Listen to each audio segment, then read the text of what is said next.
მოუწესრიგებელი საავტომობილო გზა მაღალმთიანაჭარაში რეაბილიტაციას მეძიბნა აგოთის დამაკავშირებელი მარშრუტის საჭიროებს მონაკვეთი 1 წლის წინ დაიმეწყრა, თუმცა პრობლემა დღემდე გადაუჭრელია. გზა, რითაც სოფელი გარესამყაროს უკავშირდებოდა, 1 წელზე მეტია, რაც დამეწყრილია. ახლა გადაადგილება თითქმის შეუძლებელია. მოსახლეობამ გზის შეკეთება დამოუკიდებლად სცადა, თუმცა ჩახერგილი და დამეწყრილი მონაკვეთის რეაბილიტაციის შეჩერება თვითმმართველობამ იმ მოტივით მოითხოვა, რომ საფრთხის შემცველი იყო. აგოთაში მცხოვრებლები ხელისუფლებას უყურადღებობაში ადანაშაულებენ.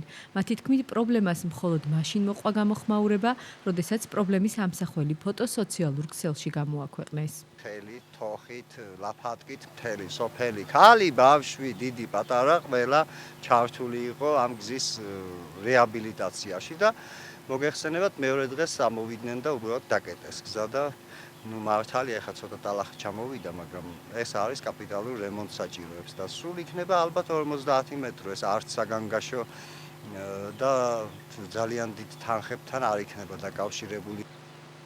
მეწყრიდან რამდენიმე მეტრში დუმბაძეები ცხოვრობენ. ზაზა დუმბაძე გვიყვება, რომ ხელისუფლებამ განსახლების პროგრამით სარგებლობა შესთავაზა. თუმცა მიაჩნია, რომ 25,000 ლარი საკმარისი არ არის და ოჯახი თავს მიწის გარეშე ვერ ირჩენს. რა თქმა უნდა, არის ალბათობა ძალიან დიდი იმისა, რომ კვლავაც განვითარდეს მეწყერი. არის ეს მწოცავი ამერიკანი მიწა, ასე რომ ვთქვათ და არის დიდი ალბათობა იმისა, რომ განვითარდეს მეწყერი. იყო საუბარი ფულად თანხასთან 25,000 ლართან დაკავშირებით, რაზეც მე უარი ვთქვი, მიუხედავად იმისა, რომ 25,000 ლარით მე კიდევ ერთხელ ვიმეორებ იმას, რომ შეუძლებელია ფართის შეძენა, მაგალითად, რომ შევიძინო ფართი. მე არ მაქვს იმის საშუალება, რომ გადავადგილდე სხვაგან. ამ სოფელთან დამაკავშირებელი შემოვლითი გზაც არსებობს, თუმცა მოსახლეობის თქმით, სატვირთო ავტომობილებსა და მიკროავტობუსებს გადაადგილება უჭირს. რთულ მონაკვეთებში ტრანსპორტიდან მგზავრები ჩამოდიან და ფეხით გადაადგილდებიან. ხშირია ქვათა წვენის ფაქტებიც. ყველანაირად პრობლემა იქნება სოფელში. რაფების გაჭირვება არის ისეთი გზებია, რომ ახლა იმ შემოვლით გზით რომ რაფმა იაროს, დატვირთული ხალხით არ შეიძლება. ჩამოვდივართ და ფეხით დავდივართ ყოველთვის ცენტრალურ გზაზე. და ეს გზა როდესაც გქონდა, მაშინ არ იყო პრობლემა მაგხელა. და ახლა დიდი პრობლემა გვაქვს ძალიან. ქედის მერიის ჯანდაცვის სამსახურის უფროსი განმარტავს, რომ მეწყრის პირისპირ მცხოვრებ დუმბაძეებს საფრთხე არ ემუქრება, მაგრამ თუ აღნიშნულ გზის მონაკვეთზე სარეაბილიტაციო სამუშაოები განხორციელდება, შესაძლოა პროცესი გააქტიურდეს. იქ გაყვანილი იქნება სამანქანე გზა, ამ შემთხვევაში დაემუქრება საფრთხე, განვითარდება მეწყერი, ამიტომ საცხოვრებელი სახლი გახდება უსაფრთხოებაზე გადასატანი.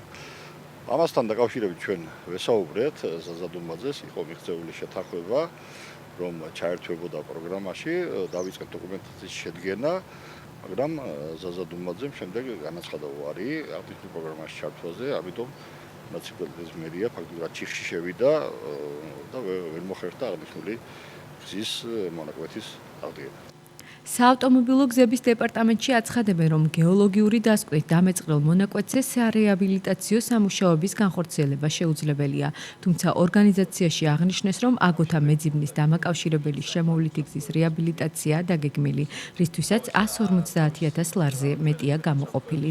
გასულ წელს ჩაუტარდა დაახლოებით კილომეტრ-ნახევარზე გაფართოების და სერპანტინების მოწყობის სამუშაოები, მიმდინარე წელს დაგეგმილია ბეტონის საფარით მოწყობა, ასევე მილების მოწყობა და გაფართოების სამუშაოები დეპარტამენტის მოვლახშენახვის პროგრამის ფარგლებში, რომელშიც სავარაუდოდ 150,000 ლარზე მეტი დაიხარჯება. რამდენ ხანს მოუწევს რთულ მონაკვეთებზე ფეხით გადაადგილება მოსახლეობას და როდის გაიმართება სოფელთან დამაკავშირებელი შემოვლითი გზა. ეს შესაბამისი უწყებების მუშაობაზეა დამოკიდებული. სიუჟეტი ამერიკის საელჩოს ფინანსური მხარდაჭერით მომზადდა.